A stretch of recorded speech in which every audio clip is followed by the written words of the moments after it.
Good afternoon, everyone. I'm glad at least a few people are in here this afternoon, and I'm not talking to myself. My name is Kim Harris. I'm managing partner of Text&Form in Berlin. We are a translation company that focuses on technical translation and software localization. And we are implementers of XTRF. It was a very long process, as some people in the audience know. It took us a while to actually get the system up and running, but we're very, very happy with the system as it is now, and we are using it. So that's a good thing. The motto of my presentation is free your mind, because it took us a long time to do that internally for us in order to be able to actually get to the point that we are now, in particular with our financial accounting system. Our legacy was very complicated. We had built a system internally, TF Pro it was called. Wasn't a great system, but it served its purpose. And it was, I always describe it as a big pile of cables that are all sort of entangled and you can't really pick them apart. And that's basically what the system was like. So we had used it for 10 years, and we had a lot of workarounds, and we weren't doing any more development on it because we had decided not to have any more software development internally. On top of that, we had Datev, which is our financial accounting system, and we had developed macros and some workarounds in order to be able to actually pull the information from the system into our financial accounting system. It wasn't perfect, and there were lots of things we couldn't do with it. For example, cost accounting, which was one of the things that I had said when we migrate to a new system, we had to be able to do, and we can with XTRF now.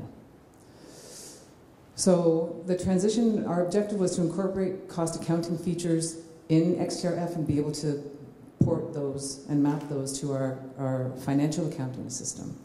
The challenges were, not only technical, but also psychological.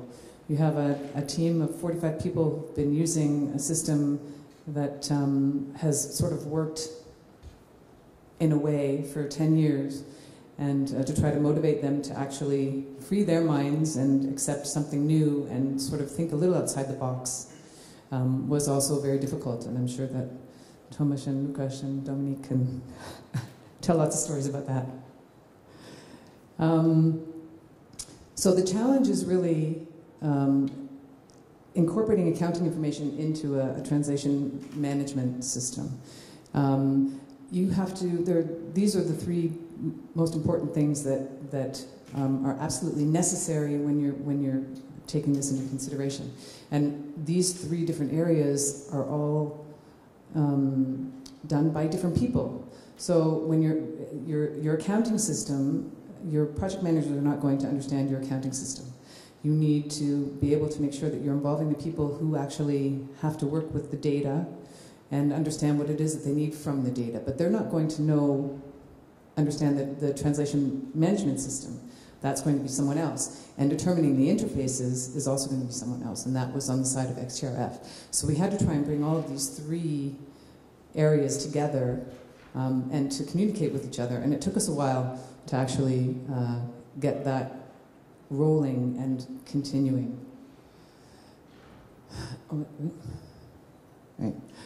So I call these the essential M's because there are three management areas that are the most important when actually going through this process of integrating your financial accounting system. Requirement management, which is very important because that is the information that you're going to give to your your TMS company. Expectation management, which is the inward management of expectations to your staff. And process management, which is what Lukasz will talk about at the end, because that is the technical side, the interfacing and the mapping of the information that we provide in our requirements. Now, requirement management is interesting because especially for financial accounting, I mean, we all have different processes anyway, but each country has its own specific requirements in terms of, you know, what is necessary, the legal requirements, that the things that you need to fulfill. We were talking to a Swiss company yesterday, and even the fonts and font sizes of certain things on invoices are important. So that wasn't for us, but there were other things that are important. So we have to make sure that we understand how complex the accounting system is, and make sure that we put that into a plan. Now, we didn't do it at first, and so it was kind of all over the place for a long time, because we weren't really piloting the system the way it should have been piloted. We didn't have requirement management at all. So when you're going to try and incorporate any sort of financial information into XTRF that you want to port to your financial accounting system, you have to make sure that you're actually documenting that very well for the TMS. This is some of the information that we found was important and was very complex in a lot of ways to actually implement in the system, because we weren't thinking outside of the box. We were trying to sort of duplicate what we had in our old system that actually wasn't even very good. So it was really hard for XTRF to understand what it was that we wanted to do, because we just kept wanting to duplicate everything that we had done in the past. We've actually passed that point now, but it was quite difficult. Tax and tax information. These are things that we have a company in Canada and a company in Germany, so we had to make sure that and they both have completely different tax requirements. So we had to make sure that on all of the invoices that were going out, we had two different sets of clients, so to speak. The client in Canada and the client in Germany.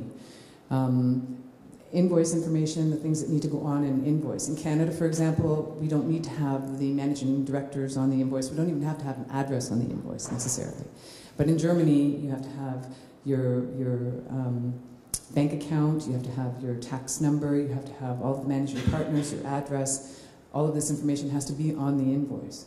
And within Europe, when you're not charging VAT, you have to have the VAT reversed on the invoice, and that has to all be done automatically. So these are things that you have to also keep in mind when you're trying to work with your financial accounting system.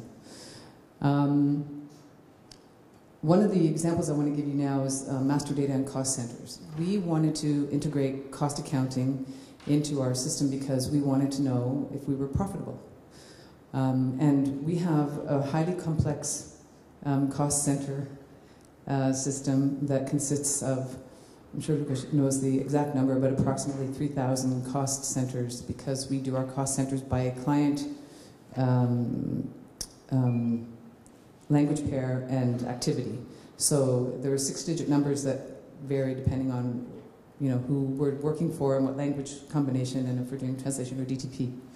So we wanted this information that was going into the system to actually be ported or mapped into and exported into our into Datev, which is our our financial accounting system. It wasn't that easy because XTRF itself doesn't have the ability to incorporate that information in the background. So we had to find a way to be able to export that information from the system and import it into Datev, semi-automatically at least. And it's actually fairly well automated now.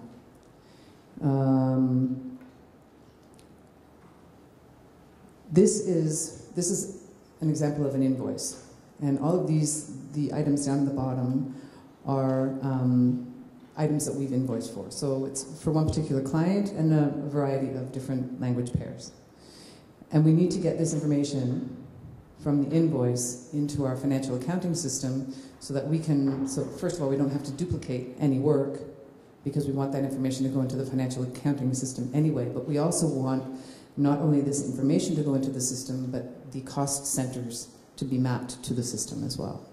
So XTRF created a macro for us that is that it's the yellow that you can't really see very well, I'm sorry, but it basically exports the cost centers that are stored in the invoice in the background to our financial, exports them to a CSV file, to an Excel file.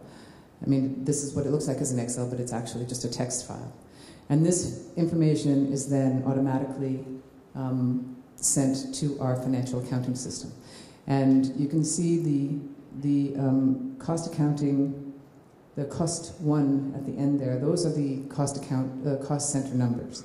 So based on those numbers that are also stored in our financial accounting system, we import those into our financial accounting system and can use this information to do cost accounting and to, check profitability, etc. I'll just come back to this one slide. So for anyone who doesn't have internal specialists, we do, so we didn't need to involve our accountant, but you really should involve your accountant in this, finding out what exactly is necessary for you to be able to take from your system and put into your financial accounting system, so you don't have to duplicate the work.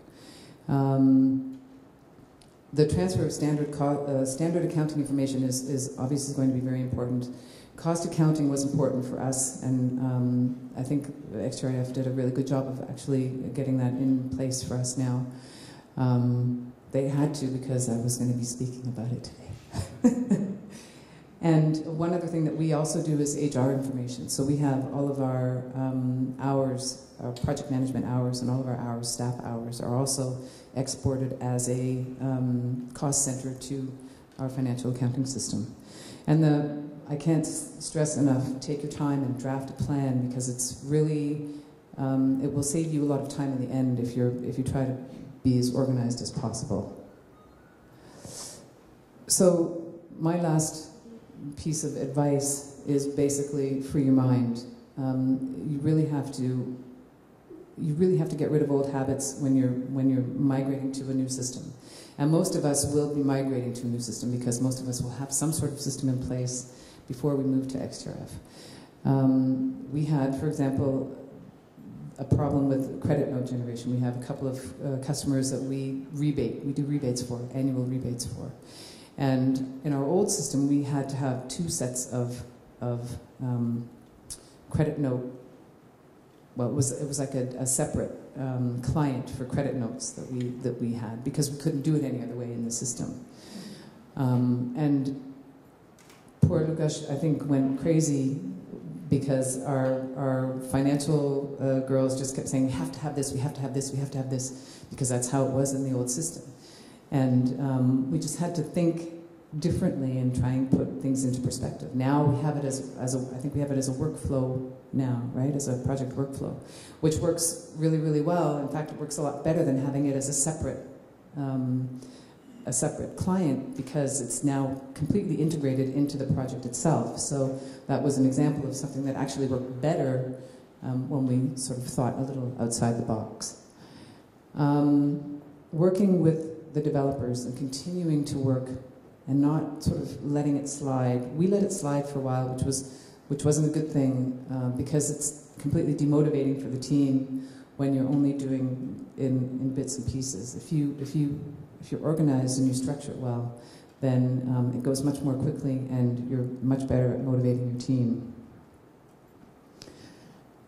And doing a checklist of all the things that you need is probably the most important thing in terms of, once you start piloting, making sure that the things are done that need to be done. So, and persevere. It pays off. I'm going to pass off to Lukasz now.